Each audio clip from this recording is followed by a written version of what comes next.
बहुत समय पहले की बात है। एक राजा को उपहार में किसी ने बाज के 2 बच्चे भेंट किए। वे बड़ी ही अच्छी नस्ल के थे और राजा ने कभी इससे पहले इतने शानदार बाज नहीं देखे थे। राजा ने उनकी देखभाल के लिए एक अनुभवी आदमी को नियुक्त कर दिया। जब कुछ महीने बीत गए तो राजा ने बाजों को देखने का मन बनाया और उस जगह पहुंच गए जहां उन्हें पाला जा रहा था। राजा ने देखा कि दोनों बाज काफी बड़े हो चुके थे और अब पहले से भी शानदार लग रहे थे।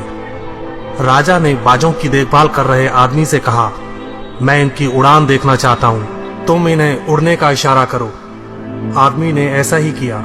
इशारा मिलते ही दोनों बाज उड़ान भरने लगे, पर जहाँ एक बाज आसमान की ऊंचाइयों को छू रहा था, वहीं दूसरा कुछ ऊपर जाकर उसी डाल पर आकर बैठ गया जिससे वो उड़ा था। ये देख राजा को कुछ अजीब लगा। क्या बात है, जहाँ एक बाज इतनी अच्छी उड़ान भर रहा है, वहीं ये दूसरा बाज उड़ना ही नहीं चाह रहा। राजा ने सवाल किया, जी हुजूर, इस बाज के साथ शुरू से यही समस्या है, वो इस डाल को छोड़ता ही नहीं। राजा को दोनों ही बाज प्रिय थे और वो दूसरे बाज को भी उसी तरह उड़ना देखना चाहते थे। अगले दिन पूरे राज्य में ऐलान कर दिया गया, जो व्यक्ति इस बाज को ऊंचा उड़ाने में कामयाब होगा उसे ढेरों इनाम दिया जाएगा।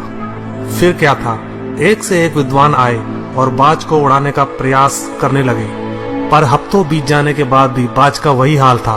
वो थोड़ा सा उड़ता और वापस उसी डाल पर आकर बैठ जाता। फिर एक दिन कुछ अनोखा हुआ।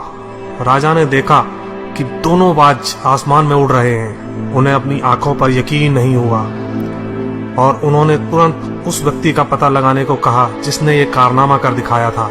वह व्यक्ति एक किसान था। अगले दिन वह दरबार में हाजिर हुआ। उसे इनाम में स्वर्ण मुद्राएं भेंट करने के बाद राजा ने कहा, मैं तुमसे प्रसन्न हूँ, बस तुम इतना बताओ कि जो काम बड़े बड़े विद्वान नहीं कर पाए वो तुमने कैसे कर दिखाया। मालिक, मैं तो एक साधारण सा किसान हूँ, मैं ज्ञान की ज्यादा बातें नहीं जानता। मैंने तो बस वो डाल काट दी जिस पर बैठने का बाज आदी हो चुका था, और जब वो डाल ही नहीं रही तो वो भी अपने साथी के साथ ऊपर उड़ने लगा।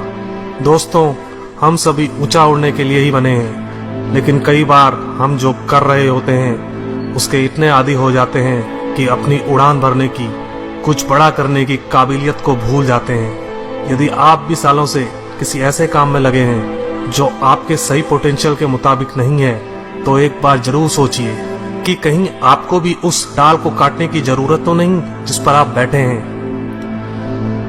धन्यवाद दोस्तों।